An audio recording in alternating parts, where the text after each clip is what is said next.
আসসালামু আলাইকুম দর্শক, কেমন আছেন? আশা করি ভালো আছেন, ভালো থাকবেন। আসলে আজকে ২ দিন খোয়া যে অবস্থা, আসলে বৃষ্টি বাদলের মতন ফুটতাছে। আসলে ওমানের মধ্যে যেরকম সালালা আসলে বৃষ্টি মনে করেন না যেরকম আসে আপনার ইয়াকালে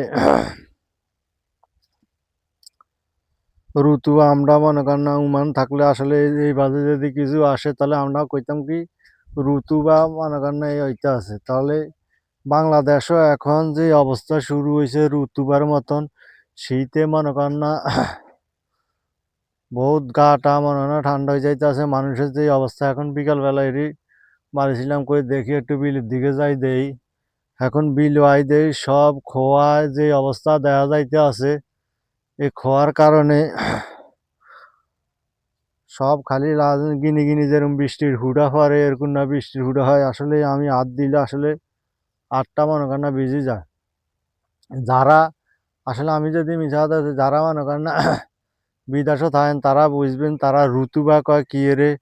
এই ঋতুবার মতন বাংলাদেশে এখন শুরু হয়েছে। এই যে ফোরটে আছে সাইডের দিকে মনে করেন না দেখেন আসলে যে অবস্থা শুরু হয়েছে। সবে আসলে দোয়া করবেন। আসলে বাংলাদেশে অনেক ময় মুরব্বী আছে, বুড়া মানুষ টানুষ আছে, শীতে আসলে দুর্বলতা হয়ে যাইতে আছে। একটু দোয়া দায়ী করবেন আমাদের মাঝে, ইনশাল্লাহ আমরা আল্লাহ দিলে ভালো আছি। আর এই অবস্থা পরিস্থিতি আল্লাহ আল্লাহ রাখছে ভালো। আর সবার কাছে আল্লাহর কাছে লাখ লাখ শুকুর আদায় করি যেন আল্লাহ আমাদেরকে সুখে শান্তিতে দিন কাটায় নেয়, মেঘগুলা কাটি যায়।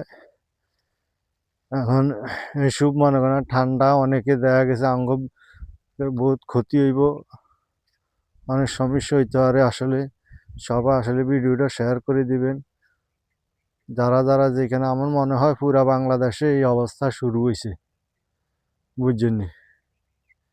পুরা বাংলাদেশে এই অবস্থা শুরু হয়েছে।